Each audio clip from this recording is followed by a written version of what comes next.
I would just put myself in the range of being a human being that believes that life in the universe is inevitable, and it always has been to me.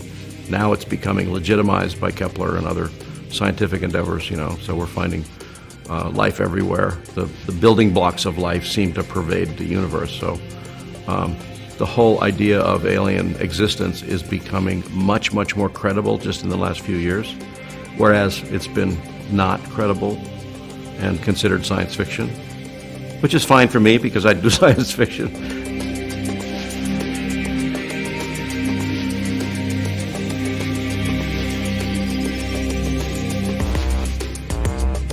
Kubrick is, or was, a real super intelligent, genius level human being, always eager to take on any kind of challenge.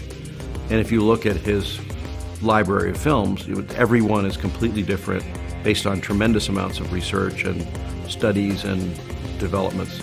And so when he decided, however he decided to make 2001, and he consciously decided that he wanted to find the best science fiction writer he could find, and he tracked down Arthur Clarke. He got Arthur Clarke to send him a whole number of different stories for him to mine through and try to find something that he thought was interesting. And he found The Sentinel, which was a short story that Arthur had written. So, well, that's the kind of idea that I think is really intelligent, scientifically valid, and that we could base a movie on. And he really objectively wanted to make the first really good, high-quality science fiction epic, following in the footsteps of Gone with the Wind or Lawrence of Arabia, kind of epic giant screen movies. And he felt a responsibility because it was going to be in Cinerama and be shown on these giant 70mm wide screens, that there had to be kind of an epic nature to it.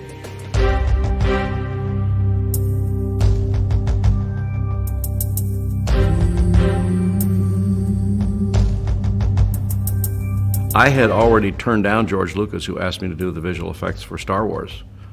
And part of that was that I was already a director. I had already directed Silent Running, and so I wasn't really hanging out my shingle as a special effects guy at all anyway. But I read the script for Star Wars, and I thought, well, this is basically a comic book. This is not serious science fiction, the way 2001 had been, which I thought was very scientifically valid and analyzed and contributed to by major astrophysicists and visionaries like Arthur Clarke. So when Close Encounters came along, I said yes, whereas I had said no before, just from other circumstances, and I thought this will be a great opportunity to work under this amazing wunderkind director who had just done Jaws. I thought, well, this is a very interesting young director that I'd like to work with. We seem to share a lot of visual ideas about what the movie should look like, which was totally different from Star Wars. Star Wars was hard spacecraft and stuff, and Close Encounters was more spiritual and interpretive in the content of it. So I thought that was a better visual opportunity, which turned out to be true for me.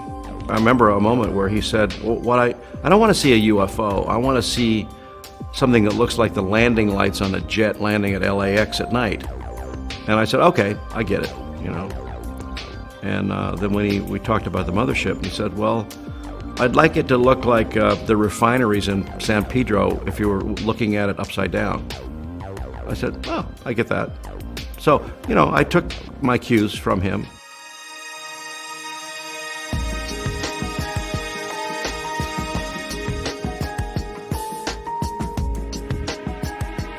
Well, the UFOTOG, the name, which stands for, it's an acronym for UFO photography, was an idea I started developing for my project, which was to get telescopes and tracker systems and try to photograph UFOs. And I'm saying to myself, well, I want to try to do this because I think I may know how to do it in a way that others don't, because I had access to these high-end cameras, access to engineers who build motion control systems that we use for movies that could be adapted to tracking systems and things like that.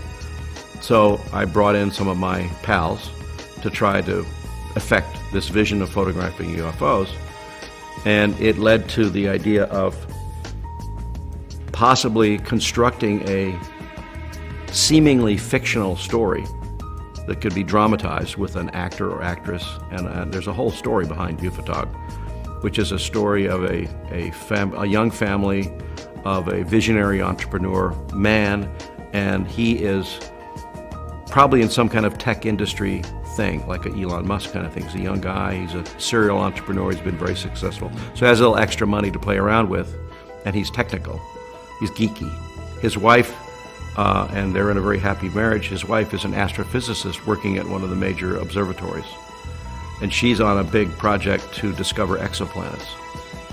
I thought I could make a dramatic science fiction movie about UFOs and use that as a cover for the effort to actually photograph UFOs and design the story so that if we actually got real photography, we could put that into the movie and suddenly the movie would become nonfiction.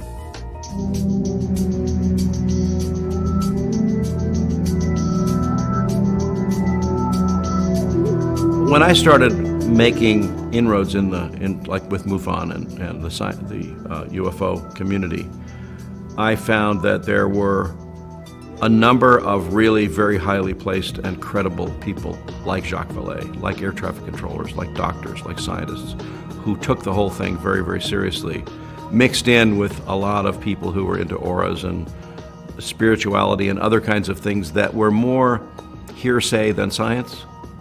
And I didn't like that part of it. I never liked the hearsay part of it. I didn't like people telling their stories, even though many of them are tremendously compelling and heartbreaking, abduction stories in particular. I said, well, you can't prove any of that. There's no evidence. There's nothing to do. And I started asking those people. I said, has anybody ever mounted a scientific endeavor, a privately funded scientific endeavor to quantify what a UFO is made up of?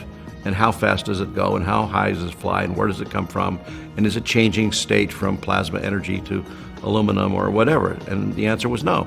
No one had ever done that. And I said, well, I'm going to make that my mission. So that sounds like fun to me because I'm a geek. So that was the beginning of Ufotog, to try to spend at least some part of my hobby time going down that path like an amateur astronomer. And that's when I started finding out that talking about science fiction is fine. Talking about actually capturing UFOs is not fine. It's actually antagonistically greeted. Even in the reality television community, I couldn't get any traction at all. And I've got a really good resume. And I talked to people who wanted to do it, but couldn't do it, couldn't find funding for it, couldn't find commercials for it, couldn't get it, considered seriously by a television network or anybody else.